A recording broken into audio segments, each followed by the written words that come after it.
একটু ঠান্ডা হয়ে গেছে, খুলে নিচ্ছি। উফ, দেখতে কি সুন্দর হয়েছে, দেখুন কি সুন্দর একটি গন্ধ বেরিয়েছে।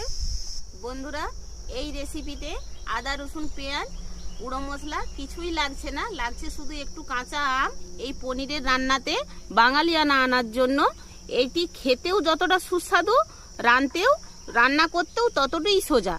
কিছু বাড়িতে থাকা গোটা মশলা দিয়ে এই রান্নাটি হয়ে যাবে। নমস্কার বন্ধুরা, অনিতার কিচেনে আপনাদের সবাইকে স্বাগত জানাই। এই গরমে আর যাই হোক, আমাদের হাতের সামনে কাঁচা আমের অভাব নেই।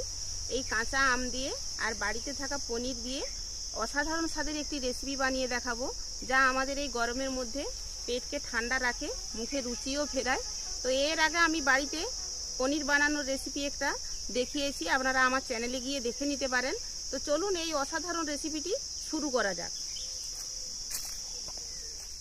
বন্ধুরা, আমি এখানে 250 গ্রাম পনির নিয়েছি। 250 গ্রাম পনিরের জন্য মিডিয়াম সাইজের একটা আম নিয়েছি। এর থেকে অর্ধেকটা আম আমি ছাড়িয়ে কুচো করে মিক্সিতে বেটে নেব। আপনারা চাইলে শিলনোড়াতেও বেটে নিতে পারেন। আমটি বেটে নিয়েছি, এবার বাকি মশলাগুলো আমি বেটে নেব। সাদা সরষে নিয়েছি 1 চামচ,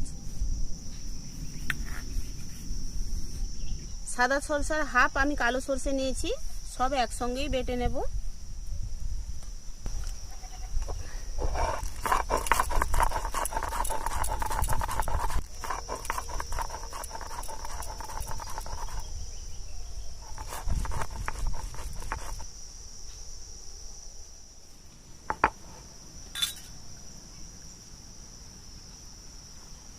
এবার ওই শিলের মধ্যেই আমি কাঁচা লঙ্কা নিয়েছি 5-6টা ছোট ছোট, এগুলোও বেটে নেব। আর পোস্ত নিয়েছি 2 চামচ, পোস্তটাও বেটে নেব একসঙ্গে।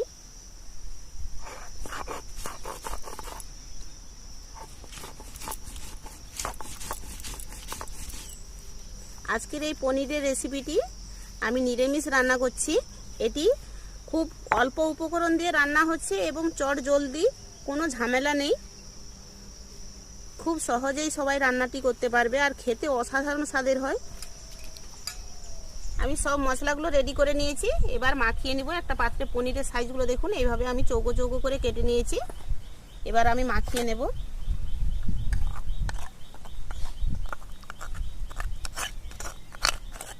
আমি আনুমানিক 5-6 চামচ মতো এই চামচের পেস্ট ব্যবহার করলাম। এবার এর মধ্যে সব একে একে মশলাগুলো দিয়ে দেবো। পোস্ত বাটা দিয়ে দিচ্ছি,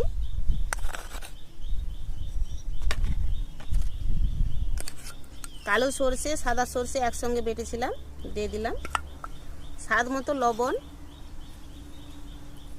হাফ চামচ চিনি। এবার সরষের তেল দিয়ে দেবো 2 চামচ মতো।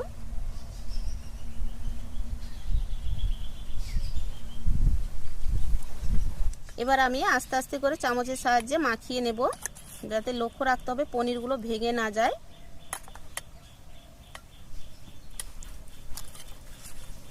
বন্ধুরা, এই পনিরের রান্নাতে আদা রসুন পেঁয়াজ গুঁড়ো মশলা কিছুই লাগবে না, লাগবে শুধু একটু কাঁচা আম এই পনিরের রান্নাতে বাঙালিয়ানা আনার জন্য। দেখুন কত সুন্দর দেখতে লেগেছে। এবার আমি একটা চাপা দেওয়া পাত্রের মধ্যে ঢেলে নেব। পাত্রটা আমি আগে থেকেই ধুয়ে নিয়েছি। আমার একটা পনিরও কিন্তু ভাঙেনি।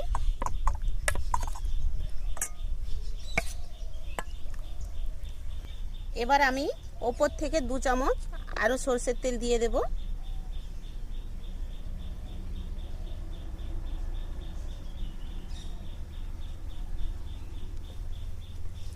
আমি 4টে কাঁচা লঙ্কা একটু ফাড়াই করে রেখেছি, 4টে কাঁচা লঙ্কা দিয়ে দিচ্ছি।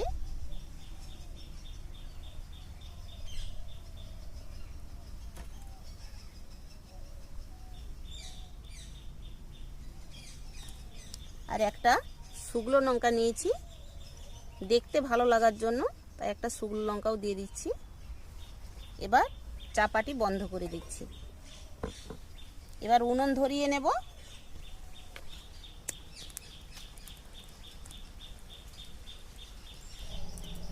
এই কড়াইয়ের মধ্যে একটি স্ট্যান্ড দিয়ে দিচ্ছি। এবার জল দিয়ে দিচ্ছি। এই স্ট্যান্ডটা ডোবা পর্যন্ত আমি জল দিব, কারণ আমি যে পাত্রটি কৌটাটি বসাবো কৌটাটা যেন একটু নিচটা ডুবে থাকে। এবার কৌটোটি বসিয়ে দিচ্ছি কড়াইয়ের মধ্যে। এই দেখুন কৌটোটার একটু অংশ জলের মধ্যে ডুবে আছে, এইভাবে জলটি দিতে হবে। এবার আমি চাপা দিয়ে দিচ্ছি, জলটি ফুটে ওঠা পর্যন্ত হাই ফ্লেমে ফোটাবো, তারপর আঁচ কমিয়ে দেব। জলটি ফুটে উঠেছে, আঁচটি একটু কমিয়ে দেব, আবার চাপা দিয়ে 12 থেকে 15 মিনিট লো আঁচে ফুটিয়ে নেব। বন্ধুরা 15 মিনিট হয়ে গেছে, এবার নামিয়ে নেব।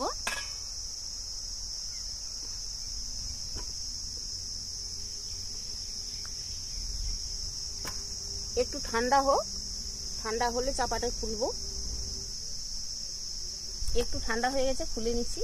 উফ, দেখতে কি সুন্দর হয়েছে, দেখুন কি সুন্দর একটি গন্ধ বেরিয়েছে,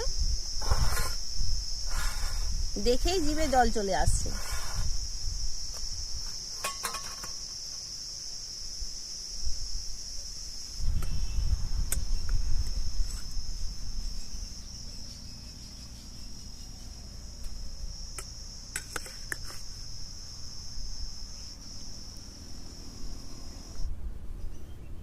দেখতেই কত সুন্দর লেগেছে, খাবো কি।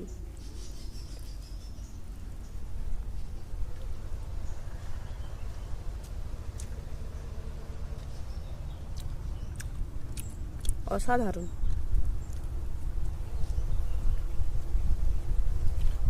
পনিরের বিভিন্ন ধরনের রান্না হয়, কিন্তু এইভাবে যদি রান্না করে খান বন্ধুরা একবার, বারবার চাইবে মন খেতে। আজকের ভিডিও এখানেই শেষ করছি, দেখা হচ্ছে পরবর্তী ভিডিওতে। ততক্ষণ আপনারা ভালো থাকুন, সুস্থ থাকুন। আজকের মতো বিদায় নিচ্ছি, ধন্যবাদ।